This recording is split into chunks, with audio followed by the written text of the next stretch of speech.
Salut les mordus, on se retrouve pour une vidéo tuto. Ça va porter sur les têtes plombées. Je vais vous expliquer un peu lesquelles j'utilise, dans quelle situation, et puis également où est-ce que je les range, parce que j'en avais marre de les voir se cogner les unes contre les autres dans mes coffres de pêche et les voir s'écailler, surtout parce qu'il y en a certaines avec de la peinture dessus et évidemment elles perdaient leur peinture. Donc cette année, ce que j'ai fait, c'est que j'ai acheté une pochette pour les ranger. Ça se présente comme ça avec deux panneaux de mousse dans lesquels je vais planter les têtes plombées. Très pratique pour les ranger, les classer. Et puis alors qu'est-ce que j'utilise? J'utilise des têtes plombées. Essentiellement ce que j'avais, c'est des têtes plombées colorées avec de la peinture. Cette année j'en ai ajouté des toutes simples couleurs naturelles plomb. Ce que j'aime bien, c'est que le grammage est indiqué dessus, ça a été imprimé dessus. Ça, je trouve ça très pratique parce que je sais jamais quelle tête plombée pèse combien. Surtout qu'ici au Québec, en plus, c'est pas des grammes, c'est des onces. Donc on parle dans une demi-once, trois quarts d'once, une once, deux onces. Donc c'est toujours un peu compliqué pour moi de convertir, de me faire une idée de qu'est-ce que j'utilise exactement.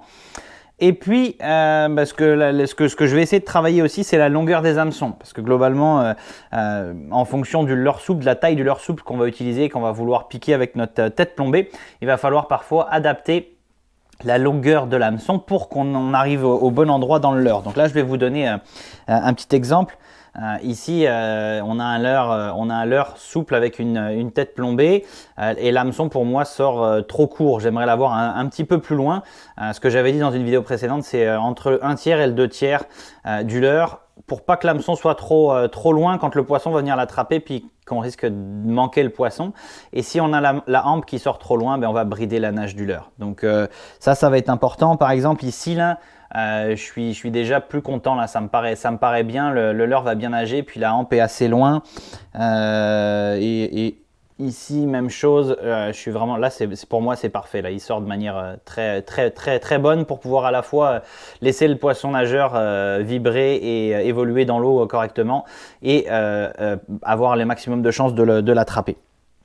En termes de forme, là vous avez vu, j'ai beaucoup de têtes rondes, c'est ce que j'utilisais le plus jusqu'à maintenant, puis je vais continuer à les utiliser parce que ça fonctionne très bien. Je vais quand même ajouter certaines choses. Ici j'ai ajouté une tête football, donc ça va être essentiellement pour le linéaire.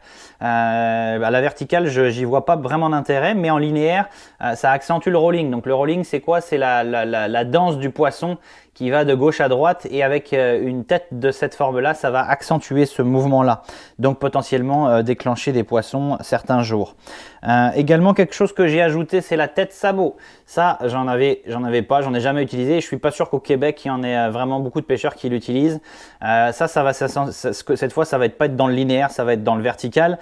En jig vertical, ça va s'utiliser parce que plutôt que d'utiliser une tête ronde qui, quand elle va arriver au sol, va potentiellement laisser tomber le leurre au sol comme ça.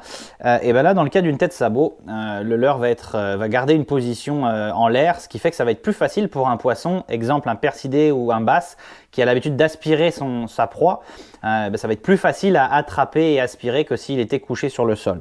Donc ça, j'ai hâte de voir si ça va faire une différence. Ici, j'ai une tête qui est un petit peu entre les deux, une tête avec un profil un peu balle à essayer également. Donc ça, c'est quelque chose de nouveau. Puis également, nouveauté cette année que j'ai, c'est ce format-là aussi un peu effilé qui revient à l'arrière un peu plus loin accompagner le leurre. Donc à essayer aussi.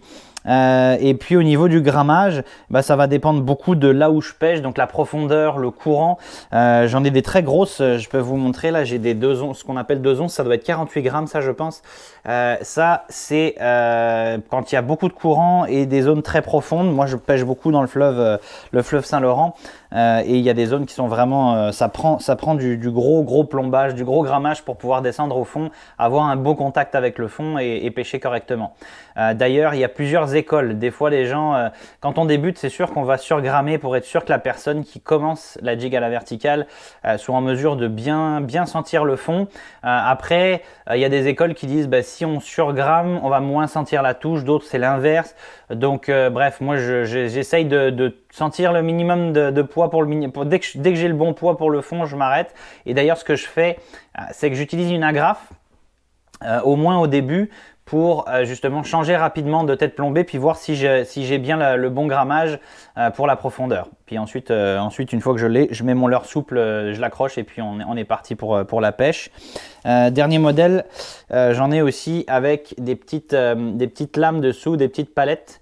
Ça, je vais utiliser ça en linéaire, notamment en début de saison quand les eaux sont froides, les poissons moins actifs, pour pouvoir donner de la vibration, des flashs lumineux et donc faire déplacer un poisson qui est pas forcément hyper motivé encore à ces températures-là. Alors pour le linéaire, ce que j'ai pu retenir de tout ce que j'ai vu comme vidéo à propos de la pêche en linéaire, c'est essentiellement qu'on va commencer par les couches supérieures, donc on va moins grammer notre leurre.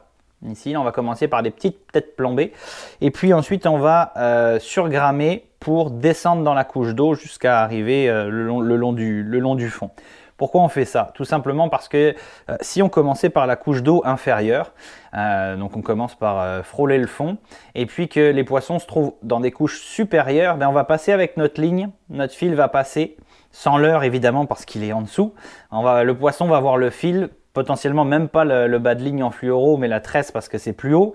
Et là, on va effrayer le poisson, il va potentiellement s'en aller. Et ben c'est dommage parce que quand on va arriver aux couches d'eau supérieures, il sera plus là. Alors que si on commence par le haut de la couche d'eau, ben, s'il y a des poissons qui sont en haut, on va les rencontrer. S'il n'y en a pas, on va descendre puis on va voir s'il y en a. Mais on n'effraiera pas les poissons dans d'autres couches d'eau. Donc ça, c'est vraiment le principe de base. Et puis après, ce qu'on peut aussi faire, donc lancer, ramener avec une tête plombée, ça marche très très bien. Ce qu'on peut faire aussi, c'est encore une fois les mouvements en dents de scie où je vais lever ma canne, réaccompagner à la descente. Donc le leurre va monter comme ça, redescendre, se planter sur le sol, remonter, redescendre, etc. Donc ça, technique très efficace. Donc ça fait le tour des têtes plombées. J'espère que vous avez apprécié la vidéo, que ça a été instructif. Et puis si c'est le cas, un petit pouce.